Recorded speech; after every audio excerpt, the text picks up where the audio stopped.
சிருஷ்டிப்பின் புகைப்பட நாடகம்.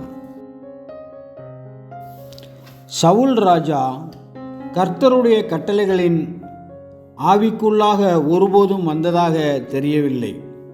அவர் எப்போதும் சுய சித்தத்தையே வெளிப்படுத்தினார். சாமுவேல் தீர்க்கதரிசி மூலமாக விசேஷமான வழிகாட்டுதல்கள் அவருக்கு வழங்கப்பட்ட போதும் அவர் வேறு விதமாக விலகிச் சென்று கடிந்து கொள்ளுதலுக்கு உள்ளானார். அமலேக்கியரை கொன்று அவர்களை துரத்தி விடும்படிக்கு சவுலுக்கு அறிவிக்கப்பட்ட போது அவர் முழுமையாக கீழ்ப்படியவில்லை. அவர் அந்த ராஜாவையும் மற்றவரையும் கொலை செய்யாமல் ஜீவனோடு விட்டுவிட்டார். சவுல் ராஜா செய்த பல தவறுகளில் இதுவும் ஒன்றாகும். தேவன் இது போன்ற வினோதமான கட்டளைகளை வழங்குவாரா என்று பலர் நினைத்தார்கள். மிகவும் திருப்திகரமான விளக்கம் யாதெனில், முழு உலகமும் மரண தண்டனையின் கீழாக உள்ளது. எனவே அவர்கள் கொள்ளை நோயினாலோ பஞ்சத்தினாலோ பட்டயத்தாலோ இறந்தாலும் அது பெரிய வித்தியாசத்தை ஏற்படுத்தாது. சோதோம் பட்டணத்தாரை போலவே அமலேக்கியரின் அக்கிரமமும் நிறைவுக்கு வந்துவிட்டதாக அறிவிக்கப்பட்டது. அதற்குரிய தீர்ப்புதான் இந்த அழிவாகும். ஒருவேளை அழிவுக்குள்ளான ஜனங்கள் யாவரும் நாம் முன்பு நினைத்திருந்தபடி நித்திய வேதனைக்குள் சென்றிருந்தால் அந்த காரியம் மிகவும் கொடூரமானதாக இருந்திருக்கும்.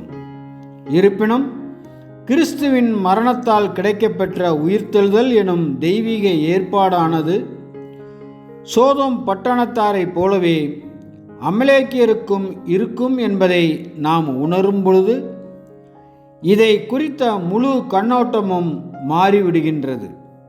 நாம் ஏற்கனவே பார்த்தபடி சோதோம் பட்டணத்தாரும் தங்களுடைய முந்தைய ஸ்தானத்திற்கும் பரிபூர்ண மனித நிலைக்கும் திரும்பும் பாக்கியத்தை பெற்றுக்கொள்வார்கள். எனவே தற்கால ஜீவியத்தில் தேவனை பற்றிய அறிவை பெறாத அனைவருக்கும் அந்த வாய்ப்பு மேசியாவின் ஆளுகையின் போது கிடைக்கும். இதை போன்ற மற்றொரு சம்பவத்தில் ஒரே இரவில் மணல் புயல் போன்ற ஒன்றால் சனகெரிப் ராஜாவின் சேனைகள் கர்த்தருடைய தூதனால் கொன்று குவிக்கப்பட்டனர். 2 ராஜாக்கள் 19:35-36. பொதுமக்களின் கைகளில் வேதாகம பயன்பாட்டிற்கு கிடைக்காத காலமாகிய இருண்ட காலத்தின் போதுதான் பிதாவின் குணாதிசயத்தையும் வேதாகமத்தின் போதனைகளையும் குறித்த பெருவாரியான மோசமான தவறான கருத்துக்கள் உருவாயின. வேதாகமம் என்பது மிகவும் விலை உயர்ந்தவையாக இருந்தன. மட்டுமன்றி வெகு சிலரால் மாத்திரமே அதை சொந்தமாக வைத்திருக்கவும் அதிலும் வெகு சிலரால் மட்டுமே அதை வாசிக்கவும் முடிந்தது. ஒரு நித்திய வேதனைக்குரிய தெய்வத்தை வழிபடுவது என்பது தேவன் விசேஷமாய் கண்டித்த மேலோக்கை நரபலி செலுத்தப்படும் கானானிய தெய்வம் வழிபடுவது போலாகும் என்பதை அவர்கள் அறியாதிருந்தார்கள். புதிய யுகத்தின் அதிகாலை வெளிச்சமானது தேவனுடைய அன்பு என்னும் குணாதிசயத்தையும் வேதாகமத்தின் பிரகாசத்தையும் காட்டி அதன் போதனைகள் மிகவும் நியாயமானவைகள் என்பதை வெளிக்காட்டுகின்றது.